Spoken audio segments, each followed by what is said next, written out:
오늘을 함께하며 여러분의 내일을 응원합니다. 성공예감 이대호입니다.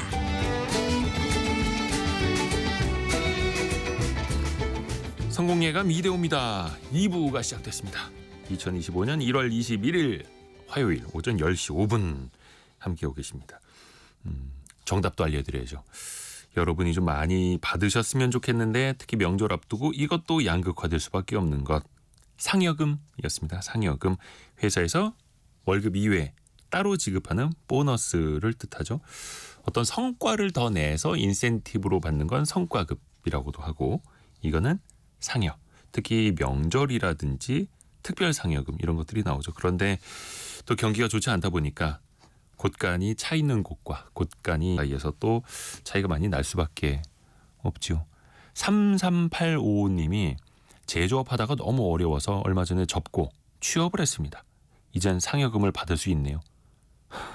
마음이 너무 편합니다. 라고 이렇게 웃으면서 땀 흘리는 이모티콘 보내주셨네요. 그리고 4988님은 예전에 외국계 회사 다닐 때 이걸 받으면, 상여금을 받으면 아내가 깜짝 놀라고 제가 어깨가 으쓱 올라가던 때가 생각나네요. 라고. 그렇죠. 또 남편이 직장에서 이런 것도 왜 이번에 특별 보너스 받았어 이러면 또 이제 힘이 나죠. 집에서도. 그래서 한 끼 더 맛있는 거 먹게 되고. 0230님, 0230 쓰시는 분께서는 상여금, 회사 대표도 상여금을 받을 수 있나요? 라고 물어보셨는데요. 당연히 받을 수 있죠. 특히 상장사 공시를 보면요. 어떤 회사 대표 이렇게 막 재벌들은요. 상여금으로 막 뭐 10몇 억씩 받아갑니다. 막 어마어마합니다.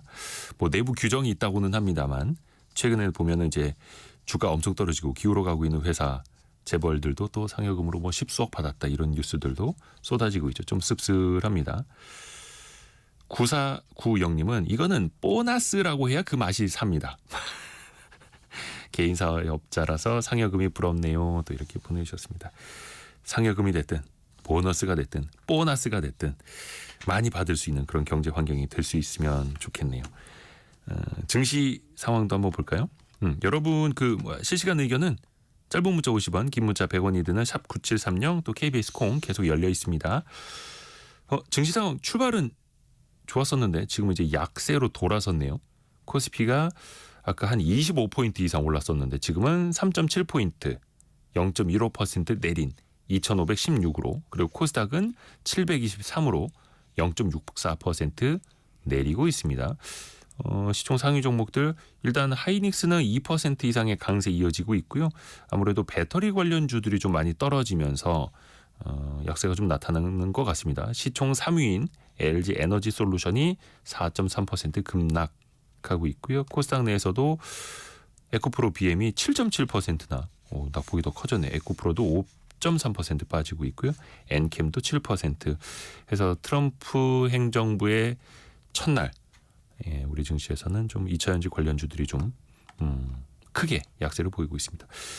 그리고 원달러 환율이 아까 1435원, 1434원까지 떨어졌었는데 원달러 환율이 다시 방향을 바꿔서 올라가고 있네요. 1442원으로 오르고 있습니다. 그래서 또 미국 쪽에서 나타나는 소식들도 하나하나 계속해서 우리가 주목을 안 할 수가 없고요. 설 명절 앞두고 뭐 좀 따뜻한 소식들, 긍정적인 소식들이 좀 많이 이어졌으면 하는 바람인데 그게 또 쉽지는 않습니다. 그래도 우리는 설 연휴에 반가운 가족, 사랑하는 사람들 만나야죠. 그렇게 또 만나면 따뜻한 한 끼 식사 해야 되겠고요. 거기에서 빠지지 않는 게 떡국입니다. 또 떡국에는 만두가 빠질 수가 없고. 자, 오늘 그 떡국 또는 떡만두국의 세계로 들어가 보겠습니다. 창업 트렌드 시간에 특별히 만두 고수를 모셨습니다. 고석환 손만두 전골의 고석환 대표, 그리고 창톡의 노승욱 대표 함께합니다. 안녕하세요. 안녕하세요. 우선 저희가 만두의 고수를 모셨으니까 만두에 대해서 좀 배워봐야 될 텐데, 근데 대표님 이력이 특이하시더라고요. 네, 맞습니다. 배를 타시다가 만두집을 창업하셨어요? 네, 맞습니다. 제가 2000년부터요 외식업을 시작해서 지금 현재 25년째 지금 하고 있는데요. 원래는 선박회사에서 항해사로 8년을 제가 했습니다. 항해사. 예, 그래서 뭐 전국을 전 세계를 누볐죠. 어느 정도 크기에 배웠어요? 보통 뭐 만 톤. 예, 우리 만톤이면 예, 만톤이면 이제 어느 정도면 아파트 그 63빌딩. 네. 예. 그거보다 좀 작겠죠. 길이가 한 150m. 예, 100m에서 150m. 폭은 한뭐 7, 80m 정도 되는. 예. 폭이. 예. 거기서 항해사를 하시다. 예, 제가 2항사까지 하다가 내렸습니다. 2등 항해사. 예. 아니 항해사 하시다가 어떻게 만두집을 차리게 되신 거예요? 이 사실 그 배라는 것이 상당히 또 위험합니다. 그 배를 타다가 사실 우리 그 동료가 죽는 사고도 당하고요. 아이고. 예. 그리고 또 이게 또 사회와 단절돼 있지 않습니까? 저희 때는 한 10개월간은 이제 항해를 하고 하역을 하고 또 움직이다 보니까 그런 부분들 때문에 좀 고립감이 점점 생겨서 일을 좀 더 이상 좀 하기 힘들었습니다. 저는. 그래서 뭘 할까 생각을 하다가 제 고향이 강원도 그 강릉 바로 옆에 주문진 쪽인데요. 고향에 가서 횟집을 하려고 한식, 양식, 일식 자격증을 취득해서 좀 그쪽에 종사를 좀 하려고 그랬는데 제 마음대로 또 인생에 안 가요. 그 우연찮게 친구를 만났는데 친구가 중식당을 했어요. 네. 그래서 그 친구가 중식당을 한번 해봐라 권유를 하더라고요. 이 상당히 괜찮다 메리트가 있다. 그래서 그 중식당을 하게 됐습니다. 근데 그러면은 중식당에서 만두를 시작하신 거예요? 그렇죠. 중식당에 만두가 있지 않습니까? 아하, 그렇게 해서 어떻게 초반에는 잘 되시던가요? 힘들죠. 이게 참 이 중식당이라는 것이 왜 힘드냐면 지금은 이제 그 배달 플랫폼이 있어서 배달 대행을 하지 않습니까? 네. 저 때는 그 배달 대행을 하지 않고 직접 저희가 채용을 했어요. 배달하는 사람들. 그렇죠. 예, 그러다 보니까 특히 이제 중국집에서는 직접 채용이 많죠. 배달하시는 분들. 주방 쪽도 그렇고 그러다 보니까 이제 좀 직원들이 불성실하죠. 좀 그런 것들이 있습니다. 지금은 이제 안 그렇지만 옛날에는 좀 그랬습니다. 그러다 보니까 너무 힘들었어요.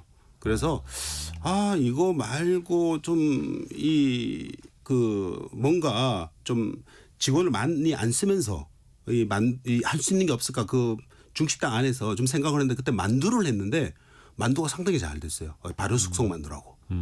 그래서 중식당을 좀 힘들었죠. 돈은 좀 돼도. 그래서 접고 제가 2008년에 서울 종로 3가에서 시작했습니다. 그래서 의정부 중앙시장 그다음에 불광동을 거쳐 2009년에 기름동에서 세평에서 제가 이루고자 하는 목표를 이뤘습니다. 3평짜리에서 또 시작을 하셨고 노승우 대표님. 네. 근데 사실 이맘때 되면 이제 떡국하고 떡만둣국 빠지질 않습니다. 네. 뭐 떡국 먹어야 한 살 먹는다라는 얘기도 있을 이제 정도로. 한 살 먹어야겠네요. 근데 이제 떡국을 먹는 전통은 어떻게 시작됐을까요? 이게 설날이 새로운 한 해가 시작되는 날이잖아요. 이제 떡국이 이제 새하얗니까 좀 뭔가 이제 순백의 의미가 있어요. 눈도 내리고. 깨끗함, 순수함. 그래서 이제 뭔가 리셋되는 의미로 흰 가래떡을 이제 먹기 시작을 했고 또 가래떡이라는 게 좀 길고 이러니까 장수의 상징. 장수와 풍요의 상징으로 하면서 이런 이제 새로운 출발과 무병장수를 기원하는 마음으로 떡국을 먹기 시작했다고 합니다. 고석환 대표님. 예. 근데 이제 만두가 중국에도 있고 일본에도 있고 우리나라도 있고 그렇죠. 다들 이제 동북아시아 지역에서 만두 참 좋아하는데 네. 어떤 차이가 있습니까? 삼국의 만두가. 뭐 이제 중국은 뭐 가장 그 기원이자 가장 다양한 형태로 만두가 있죠. 네. 뭐 지역별로 보면 산둥 지방을 중심으로 해서 북방 쪽으로는 빠우즈가 있고요. 빠우즈? 네, 빠우즈와 짜우즈. 그러니까 빠우즈는 발효 숙성된 거고 짜우즈는 비발효된 걸로 나눌 수가 있습니다. 발효됐느냐 여부에 따라서. 예. 그리고 이제 그 강동 지방 남쪽은 딤섬 문화가 발달되어 있습니다. 이렇게 보시면 됩니다. 이게 딤섬하고 네. 빠우즈 짜우즈는 생긴 게 다른 틀리죠. 거예요? 예, 틀리죠. 예, 뭐 어떻게 다른 거예요? 이게 라디오에서 묘사를 좀 부탁드려야 되는데. 그러니까 이제 만두가 이제 이 발효 숙성, 네. 밀가루를 갖고 숙성을 시켜서 부풀어 오르게 하는 거예요. 찐빵처럼. 이게 이거를 빠우즈라 그럽니다. 찐빵 같은 만두. 예. 그게 빠우즈입니다. 그러니까 짜우즈는 뭐냐면 우리의 냉동 만두 있죠. 피 얇은 거. 바로 숙성이 안 된 거. 약간 쪼그라들어 있는 그런 그런 예. 모양. 그게 이제 짜우즈, 비바르 만두 이렇게 나눌 수. 만두처럼 부풀어 올라 있는 게 빠우즈, 예. 쪼그라져 있는 게 짜우즈. 예. 이거 외우시겠다. 한문으로 교자라고 하죠. 또 딤섬은 우리가 또 많이 주변에서 보는 그 작은 모양들. 예. 일본은 어때요? 일본은? 저도 뭐 일본 오사카에서 예. 우리 근데 일본 말로는 교자라고 하죠. 우리나라 말도 교자. 교자라고 교자 합니다. 자체가 일본 말이에요. 그게 일본 말이 아닙니다. 교자 자체가. 교자 자체가 네. 짜오주가 한문으로 교자라는 말을 씁니다. 교자. 한문으로 교자. 근데 우리나라는 그냥 통틀어서 만두라고 하는데 사실 만두는 만또 포자라고 해서 발효 숙성된 거가 만두입니다. 사실 짜오주 교자. 우리가 한문으로 읽을 때 교자라고 읽습니다. 그걸 일본이 그대로 그대로 그 썼다는. 발음 그대로. 예. 그래서 생긴 거는 어때요? 뭐 생긴 거는 똑같습니다. 일본 같은 경우에는 저도 일본의 만두는 그 특히나 군만두 야끼교자라고 하죠. 밑에가 굽고 위에는 찐 형태. 예. 그 만두가 군만두. 예, 그 만두가 일본에서는 유행하는데요. 그거 말고도 니꾸만 발효 숙성 만두를 또 니꾸만을 합니다. 일본에서는. 거기서도 발효 숙성 만두가 예, 있고. 있습니다. 예. 야. 뿌따만이라고도 표현을 하고. 아니 근데 생각을 더듬어 보면 예. 중국집 가서 만두 먹은 경우 예를 들어서 뭐 탕수육도 시키고 여러 사람 가면 이제 만두 서비스도 주시고 예. 군만두도 있고 한데 일식집 가서 만두 먹어본 경험이 많지 않은 것 같아요. 그렇죠. 일식집에서는 당연히 그 만두를 안 파고 일본에서 제가 완전히 분리가 되어 있는 시장이에요. 그렇죠. 완전히 분리가 돼 있죠. 예. 중국집에서 만두 파는 거랑 일식집에서 만두 파는 거 완전 다른 거예요. 저는 뭐 일식집에서는 일식집에서 만두는 안 팔죠. 일본에서 이제 그렇게 했다는 겁니다. 예. 근데 우리나라도 만두 종류가 참 많죠. 예, 많습니다. 우리나라에는요, 중국의 영향을 받아서 평양만두와 개성만두 우리가 아는. 근데 요 차이가 있습니다. 평양만두는 네. 슴슴하고요, 예. 피가 두껍습니다. 평양 냉면처럼 평양 만두도 슴슴한 맛이에요. 예. 그리고 배추, 숙주, 두부, 고기 등이 들어가서 담백합니다. 그리고 개성만두. 예. 개성만두는 다양한 식재료가 어우러져서 풍부한 맛이 납니다. 옛날에 그 개성 지방이 경기도 지방이었잖아요. 서울하고 비슷한. 가까우니까. 예, 가까우니까. 이런 차이가 나고요. 제 같은 경우는 제가 고향이 강원도인데요. 네. 강원도에서는 김치만두가 유명합니다. 김치만두. 예. 그 대관령 그 고냉지 배추와 그 강릉 초당두부 요걸 해서 제가 어렸을 때 상당히 많이 먹었습니다. 큰일 났다. 이거 지금 막 꼬록 소리 날 것 같아. 그리고 지금 요즘 말입니다. 제가 그 원주 만두 축제라고 있습니다. 원주 만두 축제. 예. 지금 제 2회째를 했는데요. 작년까지. 작년에 3일간 50만 명이 그게 오셨고요. 경제적 효과는 한 300억 이상이 됐습니다. 제가 거기서 이틀간 또 쇼 쿠킹을 해줬습니다. 그 지역에 맞는 요리하는 걸 일부러 보여주시는 쇼를. 그것도 뭐 1회 때도 했고 작년에도 했고 계속 하고 있습니다. 그러면 만두 빚는 걸 보여주셨겠네요. 그렇죠. 만두 빚는데 그냥 빚으면 재미가 없잖아요. 어떻게 하세요 그러면? 이제 쇼 같이 하는 거죠. 음악에 맞춰서 반죽 쳐서 딱 리듬에 맞춰서 이제 템포에 맞춰서 피도 딱딱딱 뛰고. 대표님이 좀 흥이 있으실 것 같아요. 그 밀가루도 한 번씩 쫙쫙 뿌리고. 그래요? 소금 뿌리듯이 밀가루 한 번씩 쫙쫙 음악에 맞춰서 좀 흥겹게. 왜 그러면 또 축제잖아요. 축제에서 좀 흥겹게 해야지 또. 그렇죠. 재미가 있어요. 예. 또 그 모양을 보면 예. 초승달 모양도 있고 반달 모양도 있고 완전 그냥 넓적한 혹은 동그란 모양도 있고 이게 어떤 좀 의미가 있는 거예요? 대표적으로요. 반달 모양과 예. 둥그런 형태가 있습니다. 예. 맞죠? 네. 근데 반달은 어떤 건 중국의 원보라고 합니다. 원보. 예. 명과 청나라 때 그 화폐. 예. 그래서 이거는 재물을 뜻하는 거죠. 그리고 돈처럼. 그렇죠. 이 동그란 만두 있죠. 그건 이제 단원이라는 이제 단어를 사용하는데요. 단원. 예. 그거는 뭐야? 가족의 화목. 둥그렇게 앉아서 둥그렇게 모여 앉아서 이런 뜻이 있습니다. 그 모양에 따라서도 먹는 사람들이 어떤 의미를 더 되새길 수 있느냐에 따라 그렇죠. 이게 재미가 있는 거네. 먹는 재미가. 그럼요. 또 중요한 게 이번 명절에 이제 떡국들 해 드실 거고 또 그 안에 만두가 빠지면 섭한데 집에서 좀 만두 맛있게 먹을 수 있는 그런 방법 좀 알려주세요. 제가 요 아주 좋은 팁을 가르쳐드리겠습니다. 네네네. 첫째는 그 집에서 반죽을 밀면 좀 힘들죠. 그거 진짜. 그래서 요즘 거의 다 그 댁에서 잘 안 하실 걸요. 그렇죠. 그래서 마트에 가면 만두피를 팝니다. 그렇죠. 근데 만두피를 고를 때 어떻게 고르려야 되냐면요. 냉장 그 코너에 가면 만두피들이 다양하게 있는데 만두를 이렇게 구입해서 이렇게 이제 잡았을 때 늘리면 쭉 늘어가는 것들이 있어요. 탄력이 있는 것들. 이런 피가 좋습니다. 여기 잡았을 때 뚝뚝 끊어지는 건 탄력이 없는 것들은 먹을 때 부드러움이 좀 덜합니다. 아, 근데 이게 이제 이거를 마트에서 봉지를 까볼 수는 없고 네. 한번 사드신 그 브랜드나 그걸 좀 외우셔야겠네요. 네, 그래서 한번 이렇게 좀 손으로 좀 약간 이렇게 따뜻하게 해서 한번 쫙 당겨 보시면 아, 따뜻한 상황에 냉장고에서 바로 꺼냈을 때 말고. 예, 그렇죠. 그리고 따뜻하게 해서 약간만 해서 딱 하면 쫙 늘어나는 게 있어요. 아니면 뚝뚝 끊어지는 거. 쫙 늘어나는 게 좋은 겁니다. 그리고 이제 두 번째는 이제 만두 소 준비인데요. 예.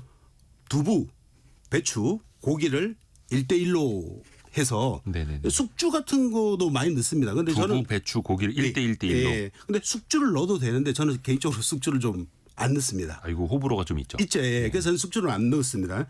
그리고 또 이 보면 두부가 담백하잖아요. 네. 그리고 배추는 시원하고 그리고 고기는 감칠맛이 나죠. 네. 이런 것들이 있기 때문에 그렇게 넣고요. 그다음에 세 번째 포인트는 그 재료에 마지막에 부추를 넣어주면 아, 예, 맛과 풍미가 어, 더하겠죠. 거기에다가 마늘과 생강 좀 넣고 또 핵심 고기는 전지를 쓰는 게 좋습니다. 전지? 후지보다 예, 앞다리 쪽. 아, 네. 앞다리살. 예, 앞다리살이 좀 더 좋습니다. 그리고 지방 이제 전문용어로 A 지방이라고 그러는데 지방을 좀 첨가하면 약간 고소한 맛이 더 납니다. 지방을 넣을 때 이제 그러면은 돼지고기 지방을 갈아서 같이 넣는 거예요. 그렇죠. 예, 그걸로 좀 달라 그러면 줍니다. 마트 같은 아, 거. 그 일부러 같이 좀 넣어야 좀 맛있죠. 보들보들해지고. 이게 예, 육즙이란 것이 야채와 지방이 합쳐지면서 쫙 나오는 것이 그 육즙입니다. 아. 오늘 점심은 만두입니다. 이은정님이 저는 한 자리에서 만두 20개는 그냥 쉽게 먹어요. 시어머니께서 저 만두 먹는 모습 보고 정말 놀라셨던 기억이 나네요. 아, 근데 이제 만두를 이제 이거 가지고 창업을 할 때는 제 개인적으로 봤을 때도 만두집이 다 거기서 거기 아니야라는 생각도 갖게 되거든요. 이게 차별화하기가 조금 쉽지 않을 것 같은데요. 어때요? 그렇죠. 제가 서울에 올라와서 세평에서 시작할 때 네. 발효 숙성 만두죠. 왕만두들은 로드샵에 많았어요. 김 팔팔 나지 않습니까? 우리 운전하다가 보면 뭐 이게 좀 김 팔팔 나는 그렇죠, 예. 네, 그런 만두집들이 왕만두집. 예, 많았습니다. 근데 저는 차별화를 뒀습니다. 어떻게 차별화를 줬냐면 네. 보통 밀가루가 강력분, 중력분, 방역분으로 나눠집니다. 네네네. 그 이제 글루텐 함량에 따라서 그렇게 나눠지는데요. 보통 강력분을 많이 사용하는 집들이 많습니다. 쫄깃한 식감을 위해서. 아하. 근데 저는 중력분을 사용해서 부드러운 식감을 차별화시키고요. 그리고 그 안에 들어가는 입자들을 좀 굵게 좀 발효 숙성하니까 피가 두껍잖아요. 예. 대신 부드럽게 하면서 안에 재료들이 식재료들을 고기도 좀 두껍게 그리고 양파나 뭐 두부 그리고 뭐 말랭이 이런 것들을 좀 입자를 크게 했습니다. 그럼 어떻게 됩니까? 먹을 때 씹는 맛. 씹는 맛도 있고 즙도 나오겠죠. 이 입자가 크니까. 그 만두 안에서 육즙 나오면은 진짜 눈을 뜰 수가 없습니다. 거의 그렇죠. 그냥. 예. 근데 이제 만두피는 좀 두껍지만 부드럽게 그렇죠. 또 식감도 뭐라 해야 되나 좀 이제 아삭아삭하지만 육즙도 나올 수 있게끔. 쫙쫙 흘러나와요. 예, 고기 차별합니다. 별거 없습니다. 아니 별거 없다는 게 좀 어려워 보이긴 하는데 그래서 진짜 만두를 한 입 딱 물었을 때 그 육즙이 쫙 나오느냐 안 나오느냐가 뭔가 고급진 거를 가르는 것 같아요. 그렇죠. 근데 그게 이게 이제 그런 비밀이 있는 예. 거예요. 오현종님은 저는 김치만두를 더 좋아합니다라고 하셨는데 이게 진짜 저처럼 음식에 별 관심 없는 사람 그냥 딱 고기만두 김치만두 이렇게 나누지 않습니까? 예. 근데 고기만두도 그럼 또 천차만별인 거고. 근데 만두집 하면 보통 창업 비용은 어떻게 됩니까? 물론 이것도 이제 가게 아주- 면적에 따라 다르겠습니다만. 그렇죠. 올해 2025년 같은 경우에는 경기가 이제 상당히 더 어렵고 소자본 창업하시는 분들 이런 분들도 상당히 좀 어려움이 많으신데요. 저 같은 경우는 10평 미만에서 예. 10평 미만의 소자본 창업이죠. 10평 미만에서 할 때는요. 직기류, 설비, 인테리어 요게 한 적게는 3천에서 4천 정도 들어갑니다. 10평 미만에서. 네. 그리고 좀 거기서 제가 하나 팁을 드린다면 예. 창업 비용을 줄이는 팁은요. 냉장고 같은 거는 이제 전자제품이니까 새 걸 사야 되지만 예. 찜기, 채반, 테이블 같은 것들은 중고로 구입하는 게 좋죠. 좀 본인이 좀 찾아서. 그러면 좀 더 창업 비용을 낮출 수 있고 또한 인테리어 같은 거 있죠. 그렇죠. 예, 업종 변환하는 데는 인테리어가 돼 있을 거 아닙니까? 그것도 기존의 거를 약간만 약간만 변형시키고 가장 중요한 거 앞에 파사드 있죠. 외부 파사드에 힘을 주는 거죠. 아, 외부에 보이는 거에 더 힘을 그렇죠. 줘라. 예, 힘을 주는 게 좋습니다. 하기사 만두집은 안에 인테리어 보고 들어가는 그렇죠. 경우는 별로 없잖아요. 예. 아, 근데 이제 방금 말씀하신 10평 정도 한 3, 4천만 원 거의 집기 설치 비용만 그렇죠. 임대료 권리금 다 빼고, 빼고. 개인 창업 기준으로. 예. 그렇죠. 그래서 임대료라든지 권리금 이런 것도 또 중요하기는 한데 입지 같은 게 또 엄청나게 차이를 줄 수 있잖아요. 아, 그렇죠. 가장 또 좋은 말씀하셨는데요. 테이크아웃은 입지가 상당히 중요합니다. 그렇죠. 만두집도 눈에 많이 잘 띄어야 띄어야 됩니다. 되더라고요. 예. 그래서 테이크아웃 매장들은 그러니까 로드 사람들이 많이 다니는 그런 쪽에다가 차리는 게 좋습니다. 역시 근데 또 임대료가 만만치 않을 거고요. 아, 그래서 제가 또 이 팁을 예, 드릴게요. 예. 저는 샵앤샵 쪽으로 운영을 했습니다. 잠시만요. 만두집이 어디에 그 안에 들어갈 수가 있어요?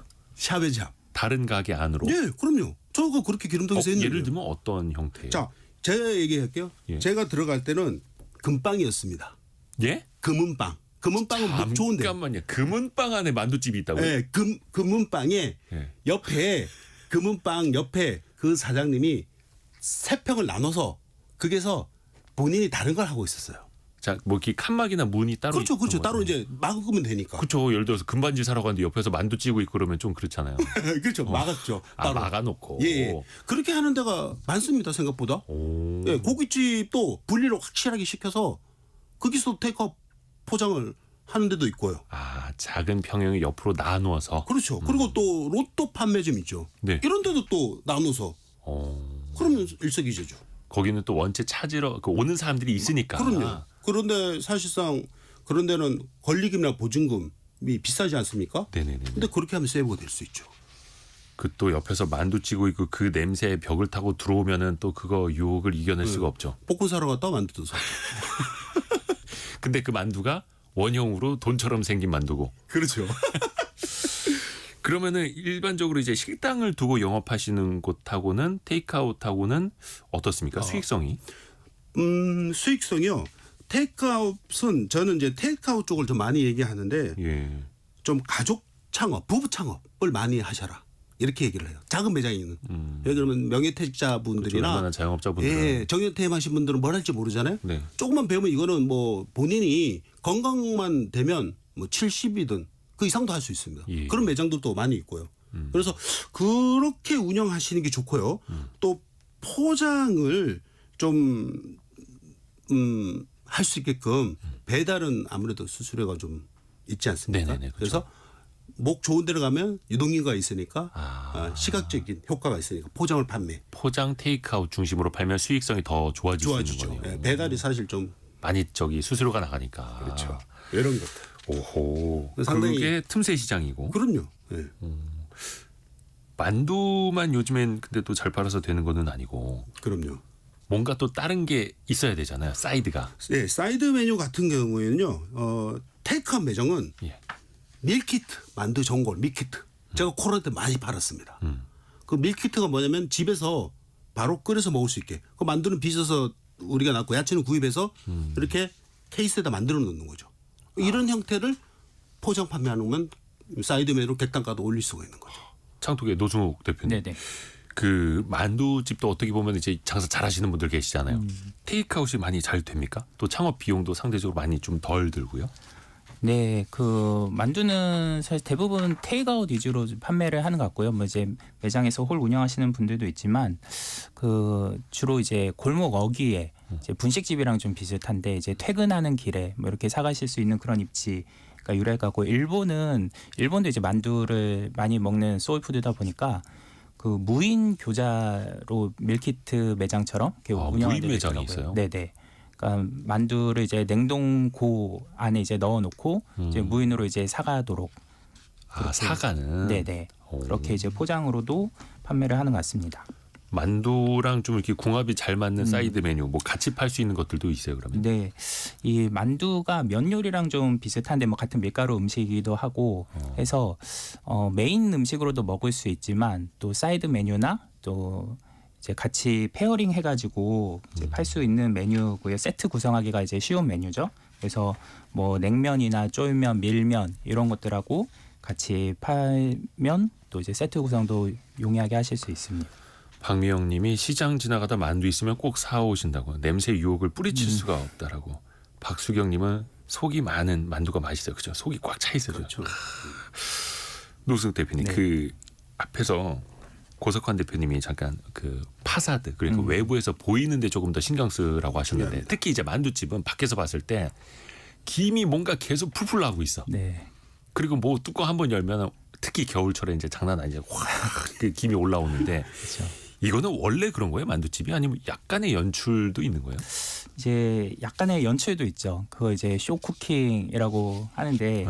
이제 뭐 좀 김이 모락모락 나도록 이제 계속 찐다든지 이게 빵집도 비슷하거든요. 이 빵을 나왔을 때 이거를 이제 전면에 배치를 하고 해서 이제 냄새가 풍기도록 하고 갓 구운 빵. 네. 그리고 이게 갓 구운 빵 나왔습니다라고 이제 외치느냐 안 외치느냐에 따라서 또 매출이 달라진다고 하더라고요. 그러니까 구매 욕구를 자극하기 위한 좀 쇼잉이 있는 거죠. 구매 욕구를 자극하라. 네. 그러니까 어느 빵집 보면은 물론 이제 빵집은 늘 빵을 굽죠.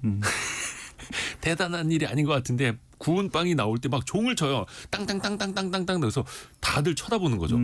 그러면 왠지 지금 나온 빵이 제일 맛있을 것 같고 저거를 지금 먹어야 될 것 같은. 그렇죠. 맞습니다. 아 그게 일종의 또 쇼 비즈니스가 예, 되는 거예요. 맞습니다. 이게 이제 만두에서는 연기가 그런 역할을 하는 거죠. 그러면 대표님도 약간 그런 식으로 퍼포먼스를 그렇게 많이 하세요? 퍼포먼스죠. 직접 뭐 김이 나고 그 앞에서 막 만두를 빚고 있으면 시선 집중이 되지 않습니까? 와, 저거 좀 바로 만두 맛있겠다. 근데 진짜 뭐 바로 쪄서 바로 하는 게 최고 맛있죠. 냄새도 나까 후각적인 거, 시각적인 거, 뭐 미각은 당연하고 다 사로잡는 거예요. 그렇죠. 예. 근데 이제 만두 하면 손이 많이 가는 음식으로 알고 있잖아요. 네. 하나의 만두가 나오기까지 손이 얼마나 갑니까? 보통 그 만두들은요 입지와 고객의 특성에 따라서 뭐 OEM 방식으로 운영을 또 높일 수가 있습니다. OEM 방식으로요? 예. 그럼 뭐냐면 이제 공장에서 네. 만든 걸 그 매장에 각 매장에다가 주문하면 거기다 이제 보내는 거죠. 그리고 그 본사에서는 이제 이제 공장에서는 만두속과 재료를 미리 준비해서 그 매장들에게 보내면 매장에서는 반죽, 빚기, 찜기 간단한 것만 하면 되는 형태로 지금 되고 있습니다. 아, 그러니까 웬만한 재료가 거의 이 만두를 만들기만 하면 그렇죠. 이 표현을 어떻게 해야 되나? 조합만 하면 될 정도로. 저 반죽 치고 빚고 찌고 요것만 하면 됩니다. 나머지는 공장에서 만두속을 만들고 그리고 그거를 이제 매장으로 매일매일 보내고 이런 형태로 지금 많이 하고 있습니다.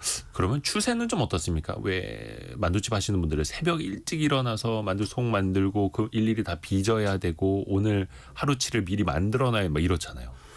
추세는요. 저희가 이제 뭐 다 그런 건 아닌데 잘 되는 집은 예를 들면 아침 뭐 9시에 시작을 했어요. 네. 3시간 4시면 문 닫습니다. 왜냐? 오후에? 재료 소진되니까. 그러면 소비자들은 어떻게 생각해요? 와, 이 집은 무슨 왜 이렇게 문을 빨리 닫지? 더 있어 보이네요. 붙어 있어 보이죠. 그런 매장들도 있습니다. 지금 제가 이제 이야기하긴 그렇지만. 절판 마케팅도 되는 거고. 그렇죠. 그러니까 이걸 좀 잘 이렇게 운영하시는 분이 좀 약간 그 마케팅에 대한 기획 감각이 있으신 감각이 좀 거구나. 있으면 좋죠. 그런 것들 제가 이야기를 많이 해드리고 있습니다. 근데 그런 경우는 일단 예를 들어서 새벽부터 만두를 빚어야 되기 때문에 우리 너무 일찍 일어나서 오후 3시면 문 닫아야 됩니다. 뭐 그렇게도 할 수가 있는데 네. 보통 8, 9시 그때 시작을 하죠. 그래서 저녁 뭐 보통 9시까지 이렇게 하는 데가 많고요. 뭐 빨리 많이 팔리는 데는 좀 더 시간을 줄일 수가 있겠죠. 이거는 뭐 다 근데 그게 만두 피도 어디서 받아오고 만두 소도 어디서 받아오고 하면 이게 수제 만두집 거기서 빚는다라고 할 수가 있을까요? 그럼요. 왜 그러면 일단 수제 만두는 뭡니까? 손으로 빚잖아요.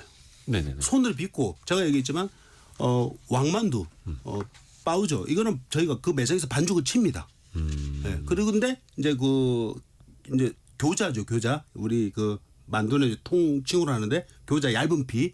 이거는 뭐 그 매장에서 빚을 수도 있고 공급받을 수도 있습니다. 일단 손으로 빚는다는 자체가 정성과 기술이 들어가지 않습니까? 이 빚는 게. 만두 성형 기계도 있어요. 이렇게 뭐 이렇게 찍어내주는. 예. 있죠. 성형기계가 있는데 그게 사실 일반 테이크아웃 매장에서는 잘 안 씁니다. 왜냐하면 기계로 그 찍는 것을 보여주면 그거는 수제만두, 손만두라고 할 수 없잖아요. 일단 손만두면 수제만두를 빚는 거를 보여주는 게 손만두가 아니겠습니까? 그리고 제가 이제 좀 전에 그 이야기를 이제 못 드렸는데 그 소에다가 본인의 매장에 그 특성에 따라서 뭐 부추를 넣을 수 있고 뭐 배추를 좀 더 넣을 수 있고 고기를 더 넣을 수 있어서 약간 변형을 시킬 수도 있으니까요. 아, 변형도 가능한 거고. 근데 만두집이라 하더라도 앞부분에서는 특히 항상 만두를 찌고 있는 모습 혹은 빚고 있는 모습을 좀 고객들한테 보여줄 필요도 있는 거예요. 그렇죠, 여기 있죠. 근데 이제 제가 말씀드리지만 그 성령 그러니까 그 공장 찍는 거는 그거는 수제만두라고 할 수 없죠. 그냥 그거는 어디 뭐 그냥 대량 생산할 때. 그렇죠. 네, 그렇게 보시면 좋을 것 같습니다.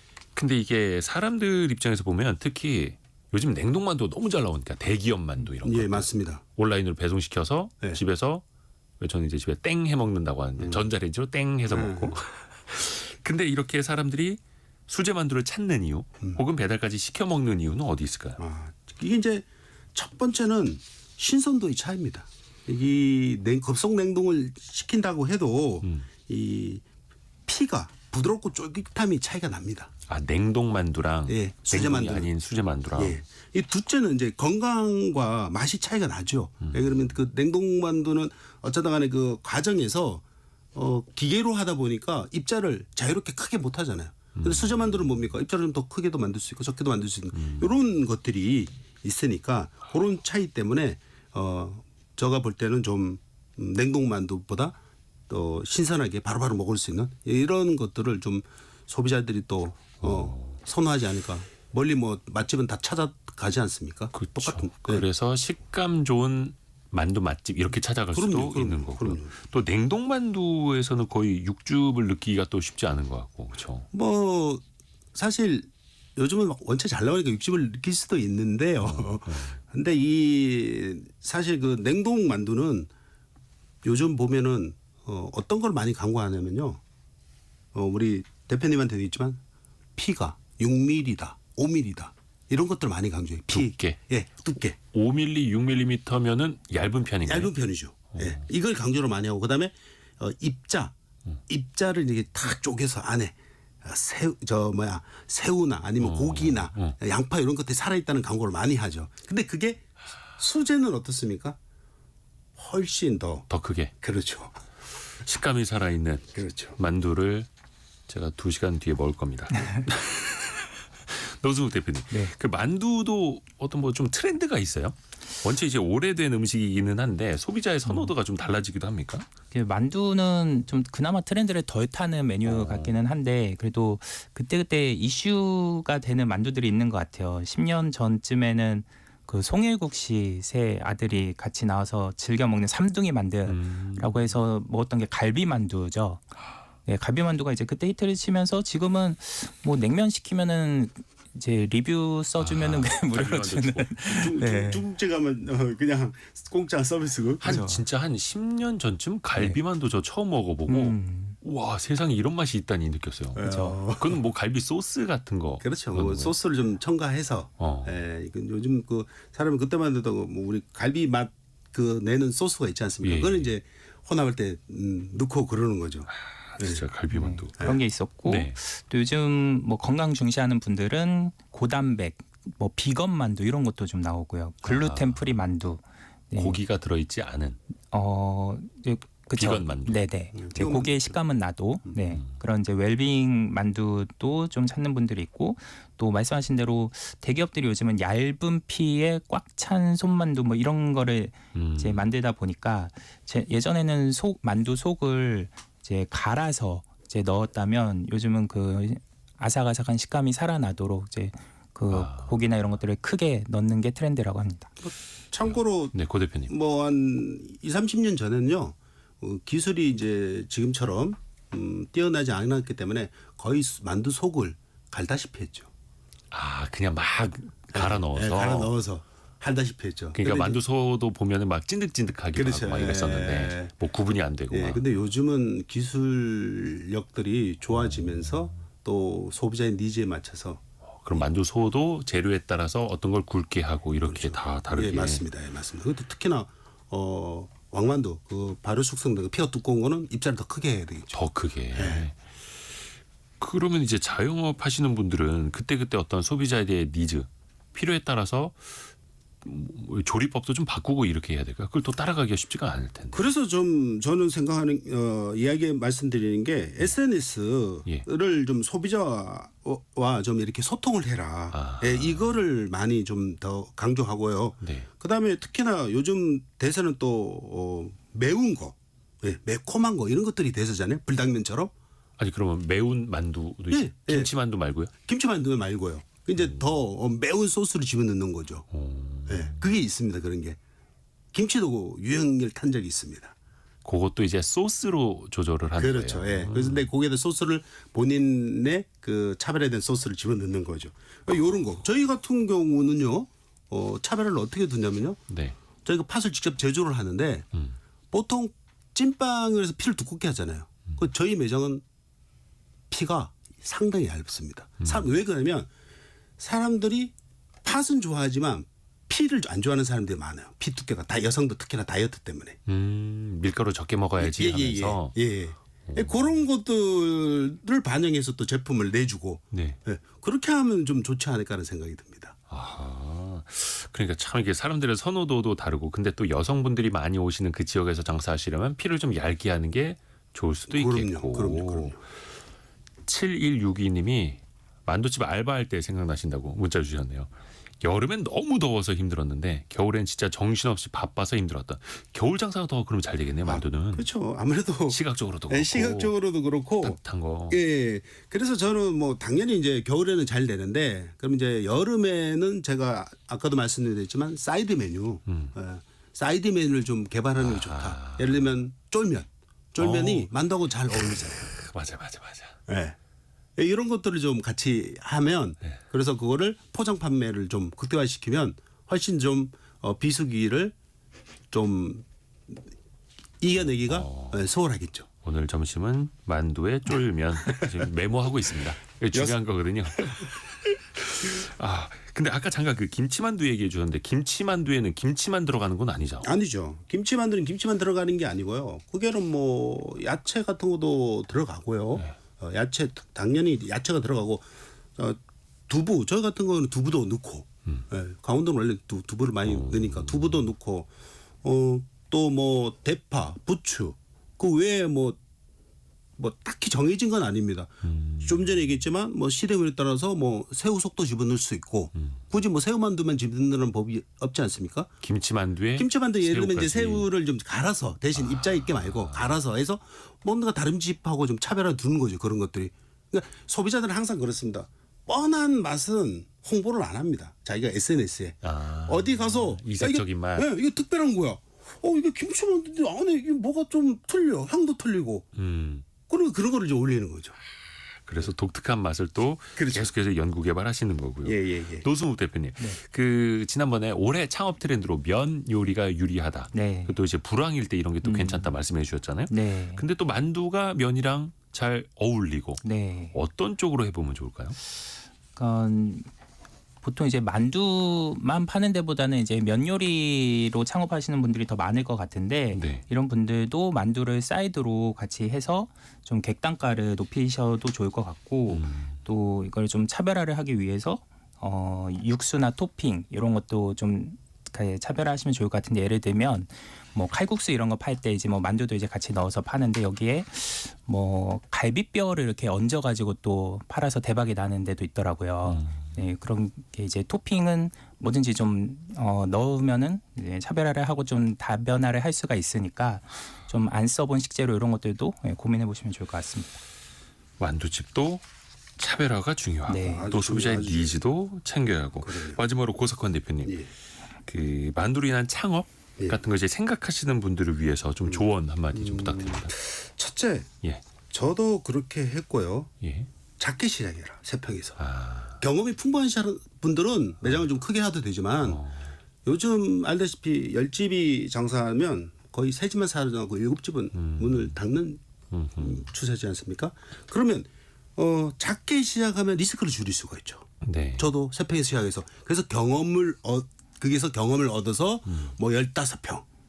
그다음에 좀 더 잘될 때. 잘 될 때는 늘려나가는. 늘려서 거기서 이제 사이드 메뉴로 아까 말씀드린 칼국수 같은 거를 칼만둣국, 비빔 만두, 비빔 칼국수, 면에다가. 이런 것들을 같이 해주면 상당히 낫다고 봅니다.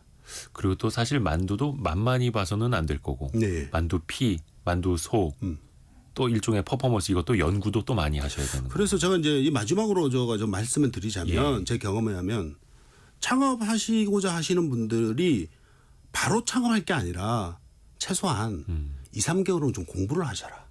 만두집 알바도 하고. 그럼요.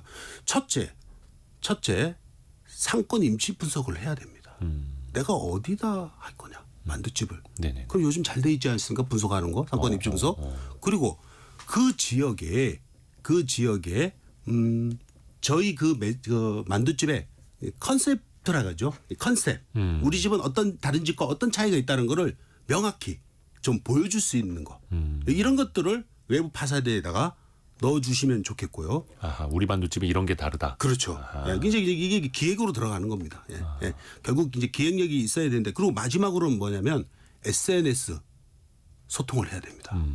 저 같은 경우에는 뭐 유튜브, 블로그 그 외에 인스타그램 다양한 것들을 지금 하고 있거든요.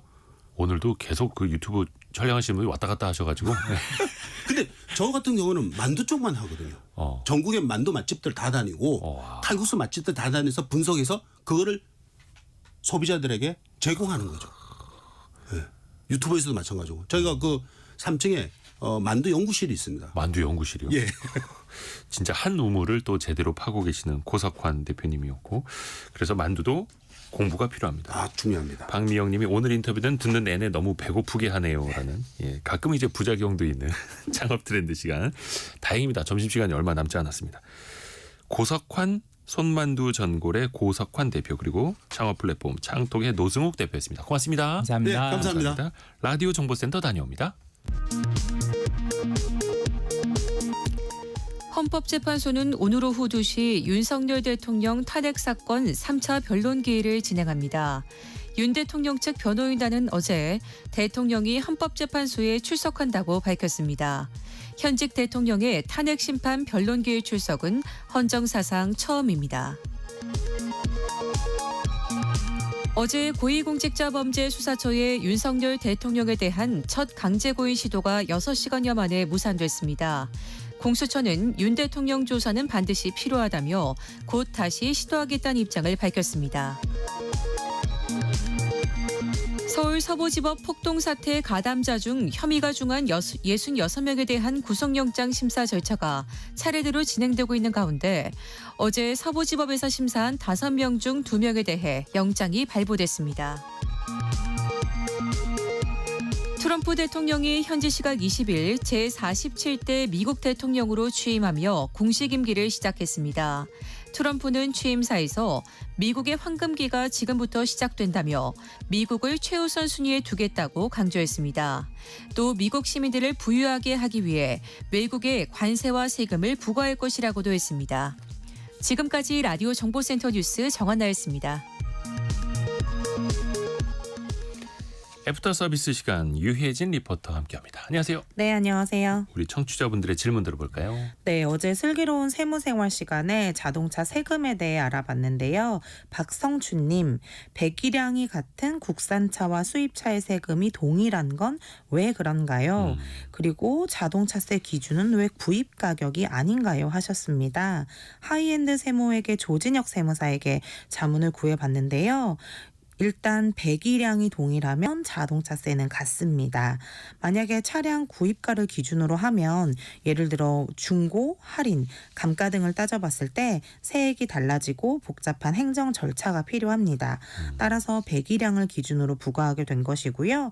고배기량 차량은 환경에 또 더 많은 영향을 미치기 때문에 배기량 기준이 더 세금의 취지에도 부합한다고 합니다. 사실 요건 한 10몇 년 전에 제가 기획재정부 출입을 할 때 세제실 분들한테도 많이 질문을 했던 내용인데 네. 내부적으로 검토는 했었다고 합니다. 배기량이 아니라 차량 가격으로 자동차세를 바꾸는 것도 그런데 이제 그럴 때마다 해외 수입차들 차량 가격이 네. 비싸죠.